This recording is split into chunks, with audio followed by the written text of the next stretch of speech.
Hey there, Pastor Marc here. It's our prayer that this message would encourage and equip you in your relationship with Jesus.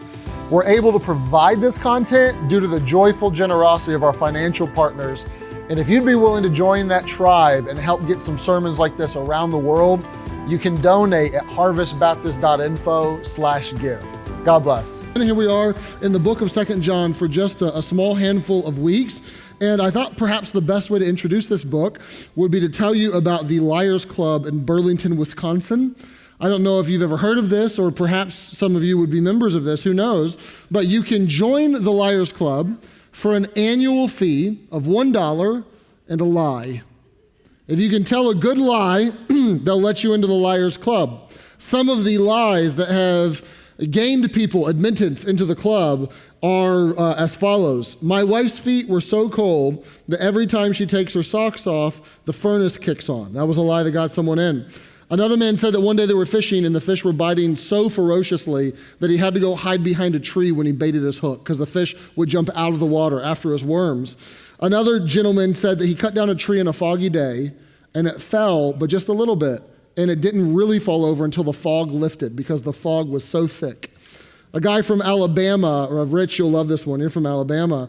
He said that he looked over the National Registry for the Liars Club and there were no people from Alabama, and that was because there are no liars in Alabama. They're all very honest.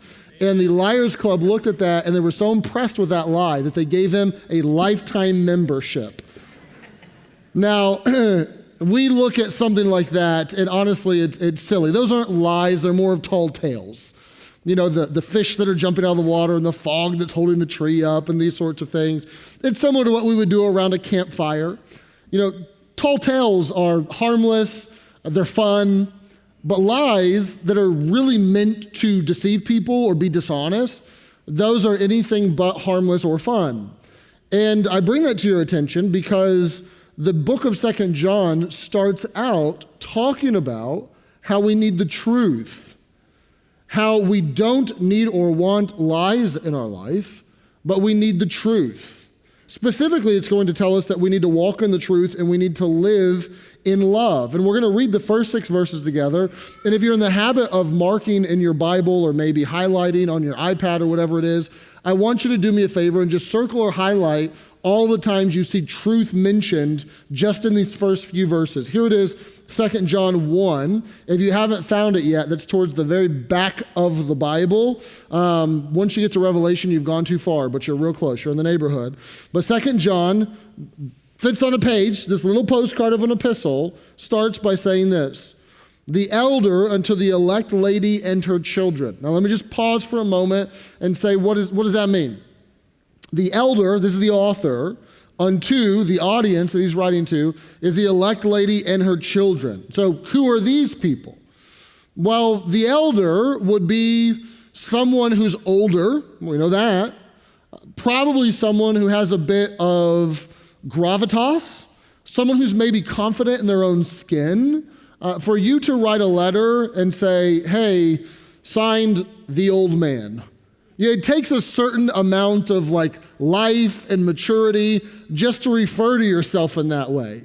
But the old man or the elder says, I'm the author. There's a lot of reasons as to why scholarship believes the elder is the Apostle John, the same apostle whom Jesus loved, the same apostle who wrote the Gospel of John. I will not list all of the reasons for that. You can research these on your own time. But the consensus is so strong that the book actually now bears his name. The title of the book is not Letter from the Elder. The title of the book actually is 2 John because we can't say with 100% certainty, but there's a strong belief and good reason for the belief that the author, the elder, is in fact John, who is an older apostle at this time. Really, at this point in time, all the apostles would have been dead and gone, most of them martyred, but John is still around. And he writes to the elect lady and her kids. Now, there's only 2 views on this. One is that when he writes to the elect lady and her kids, he's referring to some lady, some nameless lady. We'll call her Bertha. Bertha, and she had kids. Apparently she had a sister too, because in verse 13, he says, your sister and her kids, like your nieces and nephews, greet you. So maybe it's a lady, an elect lady, elect meaning chosen. There's a spiritual connotation of chosen by God. Christians are referred as elect. So there's a Christian who's either like a household, like a lady and her kids, or this is referring to a church, and lady and kids is just a figure of speech to say the church and the members of the church. There's not as much of a consensus on this one. There's a bit of a debate. Once again, I will not bore you with all of the details as to the two viewpoints and why they are, and you can read all about these, and I did over the last couple weeks. But the majority, I would say, of scholars, and I actually agree with the majority on this, that this is likely, we can't say for sure, but likely a figure of speech. That the Apostle John is writing to a church that he's referring to as a lady, and there's a sister church apparently that's sending their greeting to this church and those that are a part of this church. This would not be all that uncommon for us to use even this language today of a sister church, maybe a church that's a cousin or a kin to another church. They're connected doctrinally or strategically in some way. I've heard of a church who maybe has planted other churches in a region where there's kind of the main church, and then out of that have come other churches. I've heard that main church referred to as the mothership, almost like this main spacecraft that sends out other little spacecraft or something. So even today, we can use this sort of language. Is it a church or is it an individual? I'm not going to take a bullet for that belief, okay? But for the purposes of this series, I view it as the Apostle John writing to a church. And here's what he says to them. Whom I love in the truth. There's the first time you see the word truth mentioned right out the gate. And not I only, but also all they that have known the, guess what, truth. For the truth's sake, which dwelleth in us and shall be with us forever. Grace be with you, mercy and peace from God the Father and from the Lord Jesus Christ, the Son of the Father. John's actually going out of his way to not just say grace and mercy and peace from God, but also from Jesus, who's Lord, who's the Son of the Father. We'll see next week why he is giving a greeting in this way. It's actually in a very explicit greeting that you don't find in other places of the Bible, and it has a huge bearing on the issue he wants to address with the church, and more to come on that next week. But grace and peace and mercy to you, and guess what this all comes packaged in? Into verse 3, truth and love. Verse number 4, I rejoiced greatly that I found of thy children walking in truth, as we've received a commandment from the Father. What is this truth commandment that we've been given? I beseech you, I beg you, lady, not as though I wrote a new commandment. This is not something that's a new bullet point on your job description. This is not a new memo from corporate. This has been here all along. What is the commandment? Well, it's what we've heard from the beginning, that we love one another. And this is love, that you walk after his commandments. This is the commandment, that as you've heard from the beginning, ye should walk in it. Now, there's an obvious emphasis on truth when you read this. Verse 1 tells us that I love you in the truth. It also tells us that the other people who know the truth, they love you too. Verse 2 tells us that they love you for the truth's sake. Verse 3 tells us that grace and mercy and peace come to us in truth and love. Verse 4, I'm super happy to find you walking in the truth, most specifically the truth that we should love one another. There's all of this truth knowing, truth walking, truth telling, but all of that is coupled with love. If you pay attention to the text, it's love you in the truth, truth and love. Here's the truth you should walk in. Love other people. It's truth and love and truth all the time. And part of what's being communicated here, not all of it, but part of it, is that the road of truth is paved with love. He wants to be sure that the church knows that there's love affixed to truth, at least there should be always. We shouldn't just be truth bearers who have no love in our life. Now, both of these concepts are very interesting to me because in our society, truth and love get a lot of press, but for different reasons. Truth is out in our society. It's not in vogue any longer. There was a book that was written a number of years ago by Alan Bloom called The Closing of the American Mind, where he argues that the single most agreed upon truth in all of college campuses is that truth is relative and there is no real capital T truth. And he argues, I think very forcefully, that that is to actually close minds, not to actually open up minds. You can read the book if you want more of the argument, but his argument is very succinct in that he does basically say truth is out. Now love is in. We love everything. We love peanut butter. We love our dog. We love our job. Well, some of us do. We love our wife. We love our kids. We love that new kitchen appliance we just got. We love the Steelers. Can I get an amen? Amen. You could, come on, do better than that. Bump, set, you got to spike that. Come on, it's football season. We love the Steelers. Amen. Yeah, that was decent. We love everything. And because we love everything, love ceases to mean anything. It's like you can't love your wife and your toaster with the same sort of love. We must not mean the same thing here. It's become this junk drawer word that we throw out all over the place. And the irony, though, of all of this is that we love everything, but many people hesitate to really love anything. They'll say, I love this. But deep down, they won't actually commit themselves to love with anything or anyone. And that's not a new idea. That's been around, I know, at least since 1960, because there was a song written about it in 1960. Let me see how many of you, we're gonna date you guys, how many of you recognize this picture? Anyone know who this group is? Look at you all. Okay, I see you. You could have written this book, The Elder, no, I'm just kidding. Peter, Paul, and Mary, the folk group from many years ago, before my time. Peter, Paul, and Mary wrote a song called Lemon Tree, where they argue that you should not love because love is going to be sour and bitter and it's going to bite you in the end. Listen to the words of what they say in their song. Don't put your faith in love. That's what my father said to me. I fear you'll find that love is like the lovely lemon tree. What do you mean? Love is like a lemon tree. Well, lemon tree, very pretty. It's terrible grammar, by the way. Lemon tree, very pretty, and lemon flower is sweet, but the fruit of the poor lemon, it's impossible to eat. What are they saying? They're saying what a lot of people believe. Love's a great concept. It looks good. It looks wonderful. You see someone who's in love and it makes you want it, but in the end, it's going to be sour. At best, you're going to love them and then they're going to die. At worst, and probably, they're going to divorce you. They're going to hate you. That love is going to turn into something that actually hurts you in the long run. So don't put your faith in love. These are the cultural waters we swim in. Truth is out. We don't want it. It's all relative. Love, we love everything, but we don't really love anything.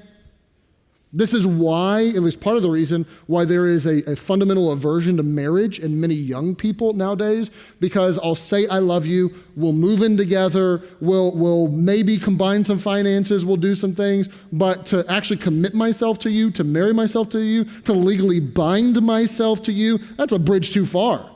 My love's not going there to where financially and legally, we're tied up, and this is going to get messy if we end up switching this around and change our mind or something. Many people won't. They'll say they love, but they won't actually commit to love.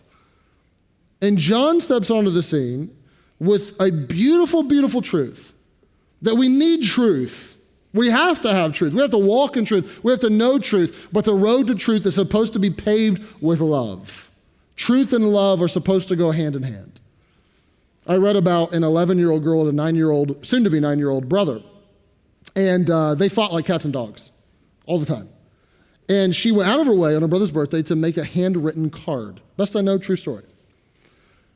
And the parents were surprised at this. Why would you make a handwritten card for him? This seems like a labor of love that I wouldn't normally see from you. And the boy opened the card on his birthday, and here's what it said. It said, happy birthday to my now 9-year-old brother. I am so glad to have a brother to love. I'm so glad God gave me you. P.S. Don't read this out loud or I will twist your head off. That's what she said to her brother. I know a lot of Christians who love like this. I love you, but don't sit in my seat at church. I'll twist your head off. I love you, but don't say the wrong thing to me in group. I'll twist your head off. I love you, but you give that kid more playing time than my kid in the little league, then I'll twist your head off. That's not supposed to be the way that we love. It's easy to sing, "Oh, how I love Jesus," but then nurse grudges and bitterness and feelings of even maliciousness to other people who you're supposed to love in Jesus. It's easy to say that you love, but go home and your home's a battle zone where brothers and sisters and mom and dad are just fighting with each other and yelling at each other and being nasty to each other. Oh, but they know that I love them. That's not supposed to be the way that it is. Loving other people, specifically those that are of the family of faith, your brothers and sisters in Jesus, that's not a nice suggestion.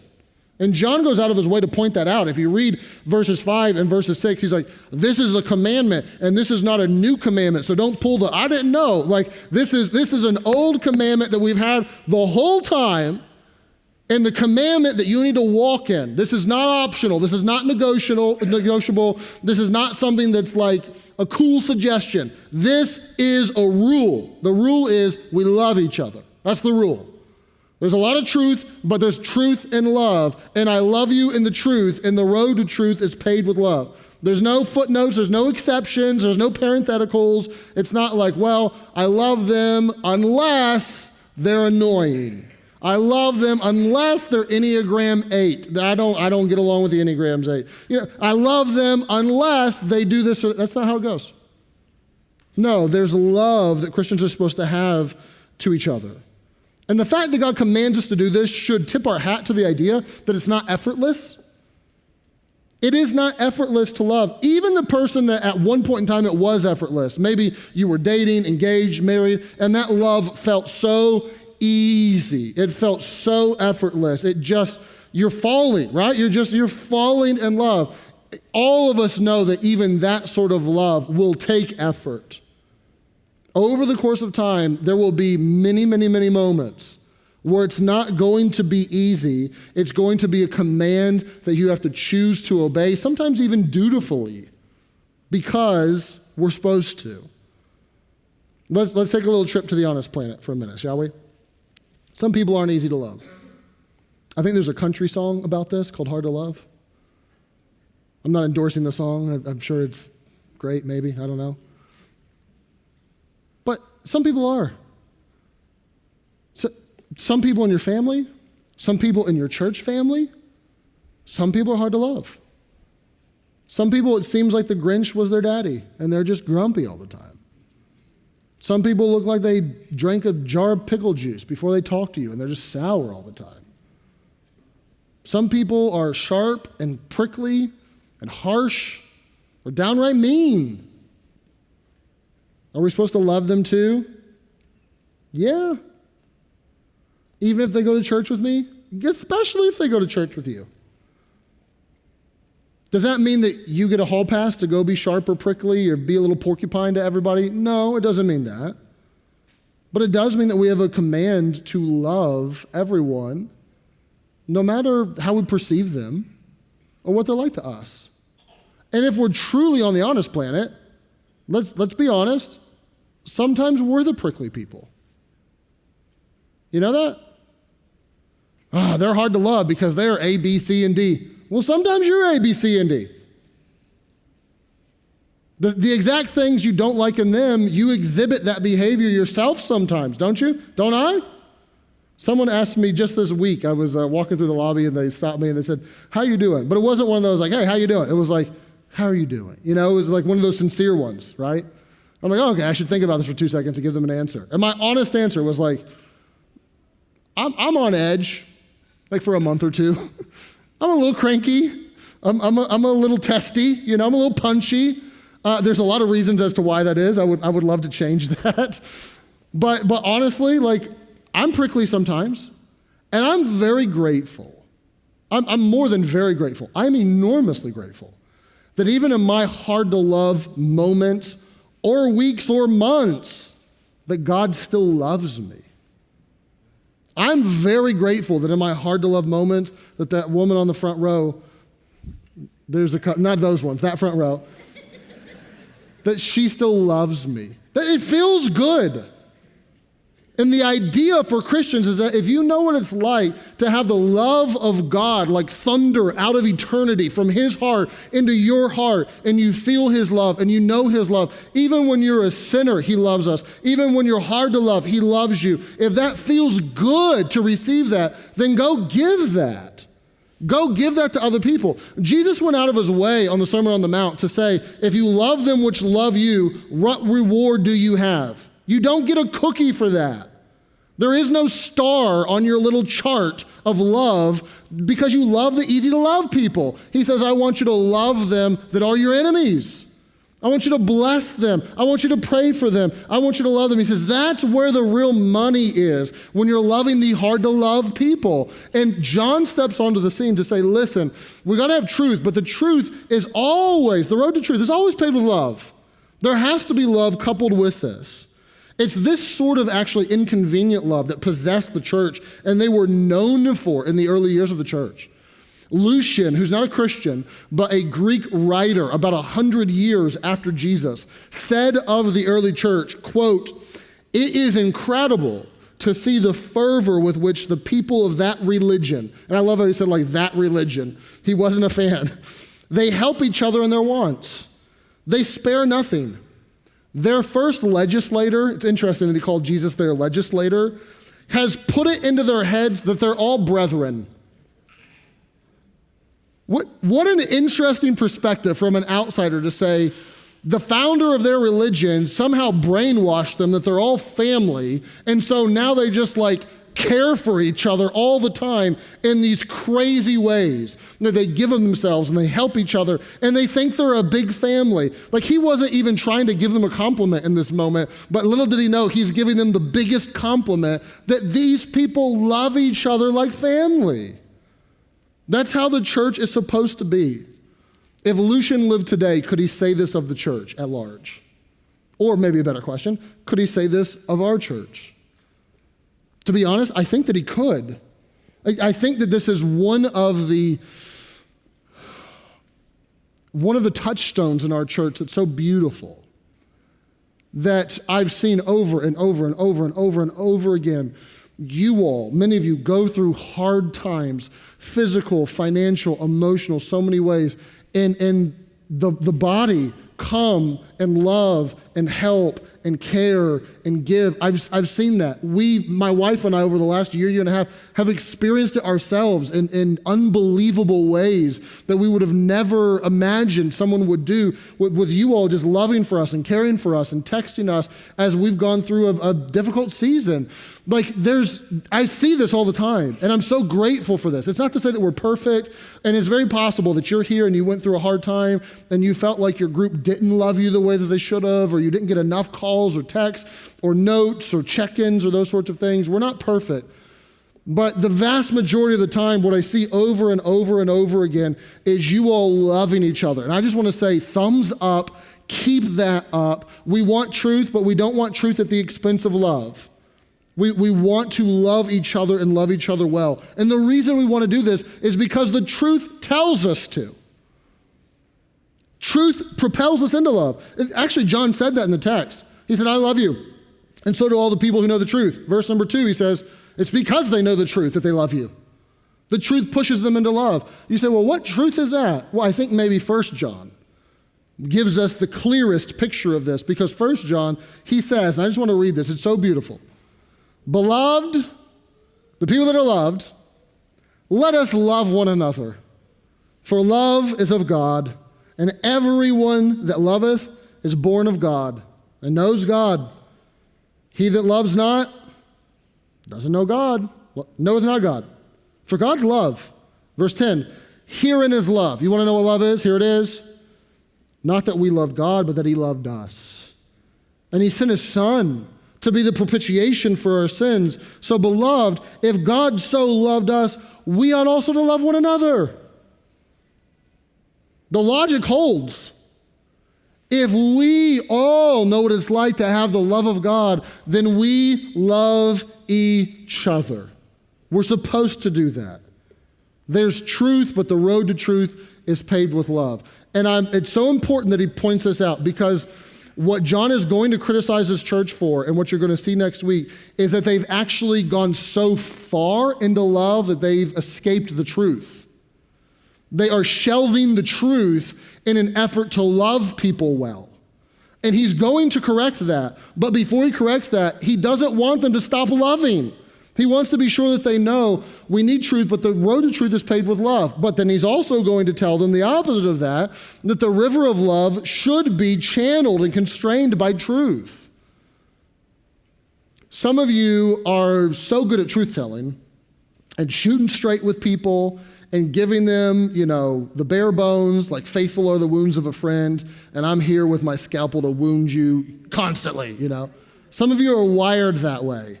You're a defender of the truth.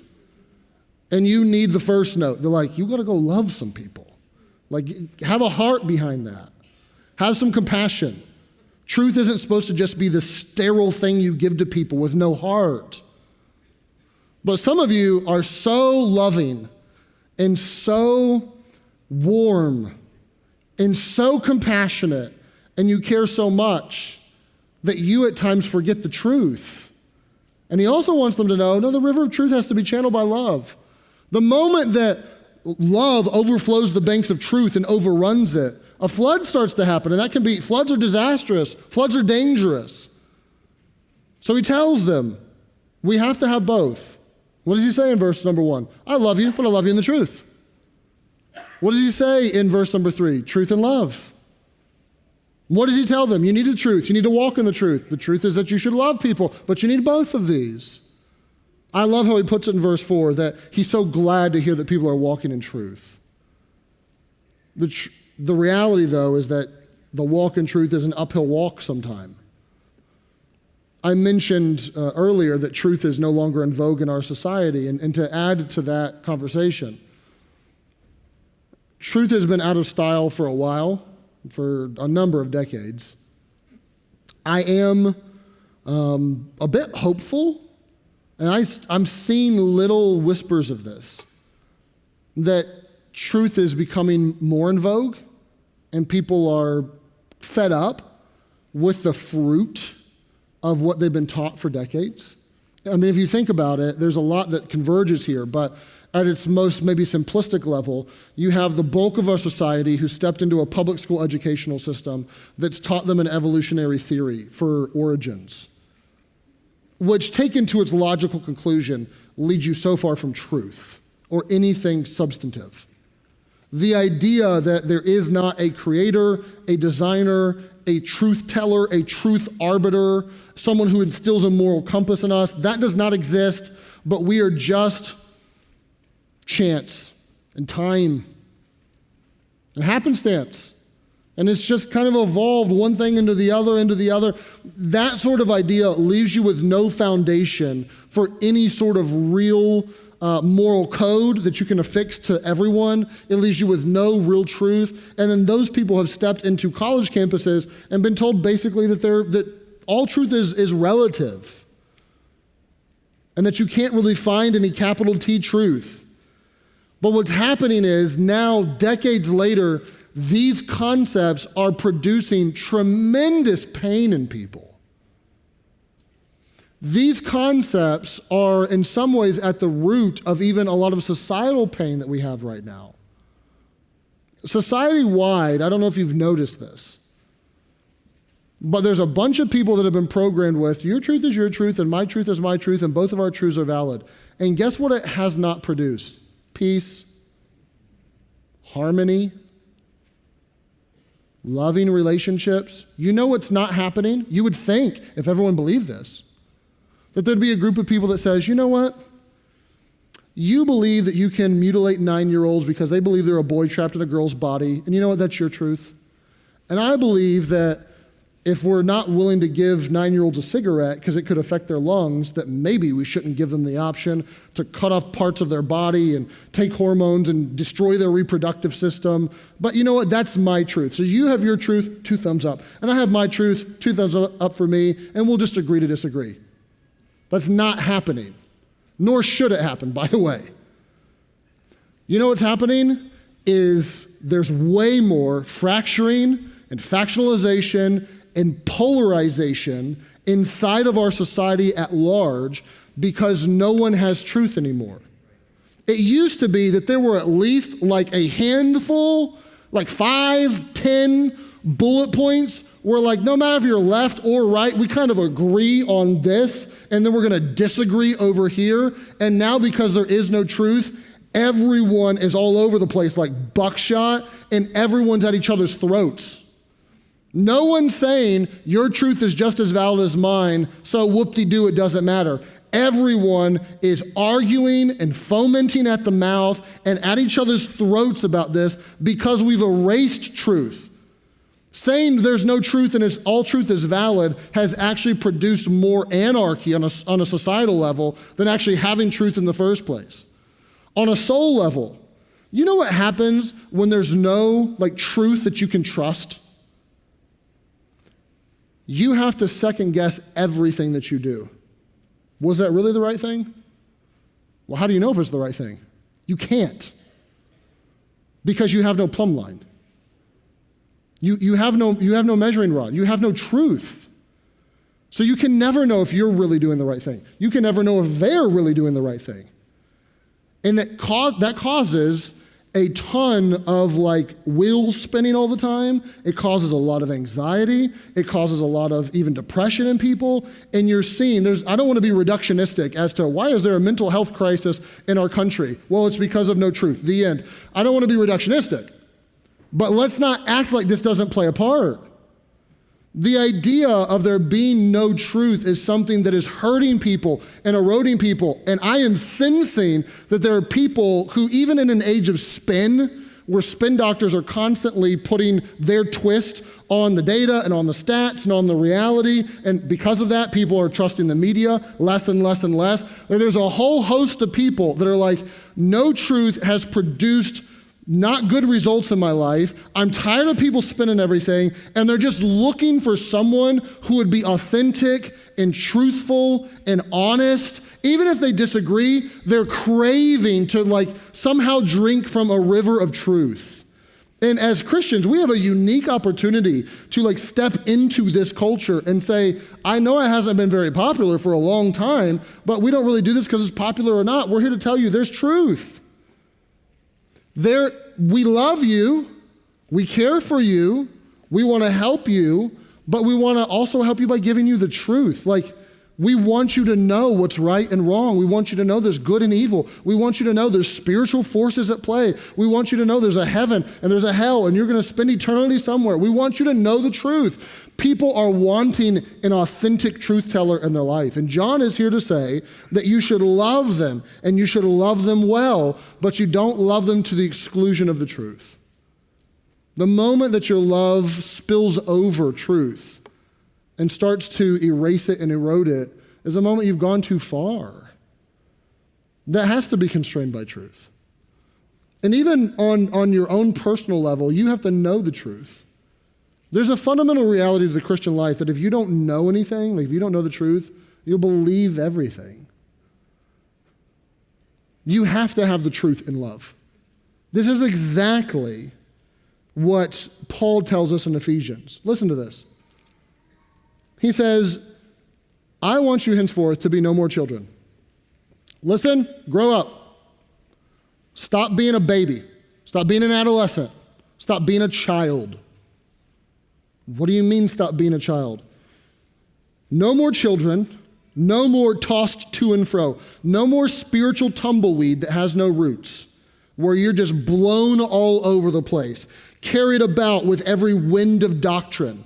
And he mentions, by the sleight of men, cunning craftiness, whereby they lie in wait to deceive.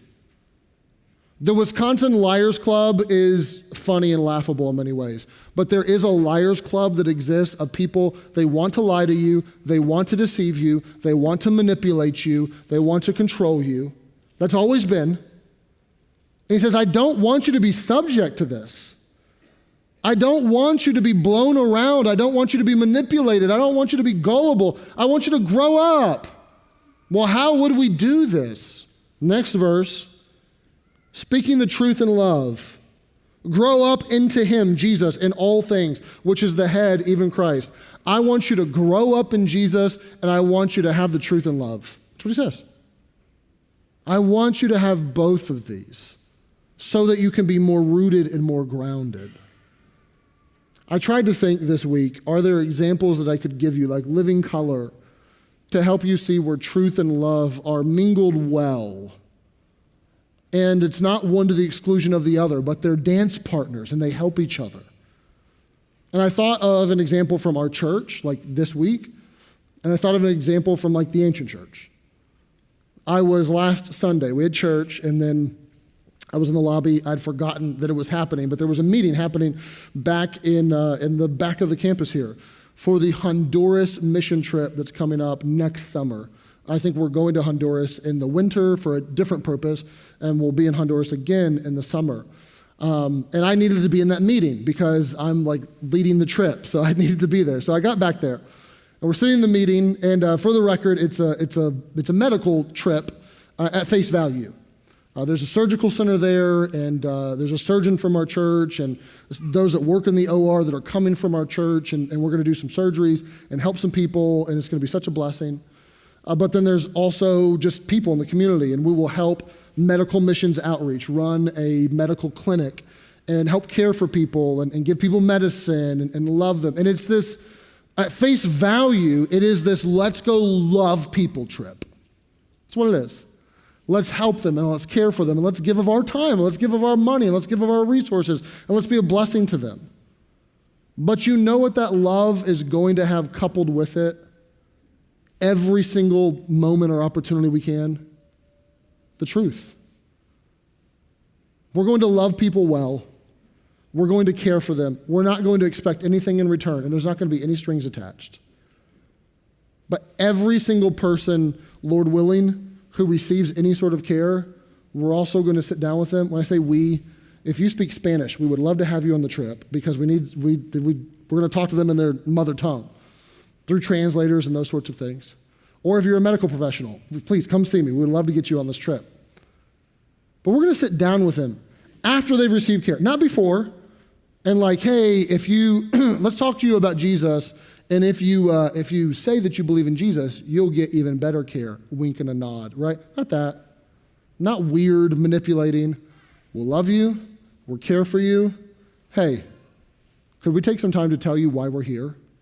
Why we're loving you well, why we're giving of ourselves, and we're going to tell them about Jesus and how he loved us and gave himself for us. And Lord willing, there will be dozens, scores, hundreds of people that will put their faith in Jesus because we want to go love them, but we want to give them the truth too. We don't just want to give them the truth and not love them. We don't want to love them and not give them the truth. We want to do both. I thought about the ancient church. It's interesting if you study the early church that the early church stepped onto the scene with truth. They were in the middle of a cultural moment where both the Romans and the Greeks had their pantheons of gods. And the Romans and the Greeks were very accepting and would be like, oh, you got a new God? What's his name? Jesus? Yeah, let's throw him in. And Christians said, this isn't another God. This isn't like one of many. This is the only God who became man. This is the only way. If you want to go to heaven, if you want relationship with God, you want the truth, this is the only truth. This is the only way. It's Jesus. And it was more exclusive than anything that was in the culture at that moment. It was so exclusive. Their truth, like, utterly ostracized so many people.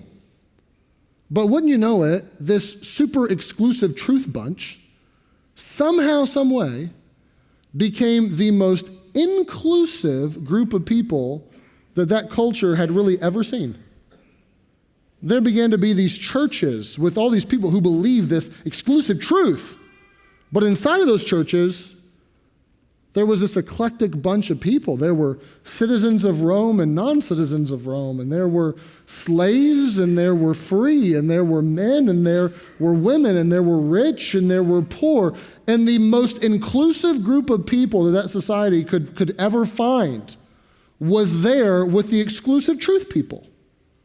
And people naturally scratched their heads and said, how is it that these people with all this exclusive truth are the most inclusive bunch we've seen? Like it doesn't compute. It doesn't compute. To which Christians said, you should check out like Jesus, our founder. Because you know who he was? He was a truth teller. He stood up to the establishment. He told them they were wrong. I mean, sometimes in a very forceful, like, den of thieves, dead man's bones. I mean, like, he would tell the truth. He would tell people, I am on a mission, like a heat-seeking missile, to save people from their sins. I'm dying for those sins. You must believe on me. I'm the only way. He had that truth. But he also had this heart of compassion that was out of control. Like he would weep over cities and people. And he would die with these people who didn't love him and love his truth, and they wanted him dead. And he would die and say, forgive them, the people that don't like me, forgive them. They don't even know what they're doing. Forgive them, Father. And there was this truth and this love that came together so beautifully that it was like explosive in people's lives. They would bring a woman caught in adultery to him, and he would say, woman, I don't condemn you. Love. Go and sin no more. That's truth. You're sinning. Stop. Truth and love converged in this God-man. And the followers of Jesus said, if that's how he lived, if he lived in truth and love, and those were coupled together, then we must do the same. And it produced truth that was exclusive, that was bold, that was confrontational even at times, that they did not shy away from, and it even got them killed many times. But it also produced a warmth and a love and a family that Lucian, a Greek writer 100 years later, could say, these people think that they're all brothers and sisters and love each other like you wouldn't believe. Like they just like give each other everything. It's crazy what they do. It produced something that was so uniquely beautiful that the society had to, at the very least, say, I got questions. I don't think that opportunity to live in truth and love and it be uniquely beautiful is an opportunity of the past. I don't. I think that it's just as real of an opportunity for churches today to say we want to be bold with the truth, but we also want to be so warm and so loving and so compassionate. And these are not to the exclusion of each other. I'll leave you with a quote. In Jesus, in Christ, truth and love walk hand in hand. Truth without love is harsh. Love without truth is hollow. So have a soft heart, but not a soft head.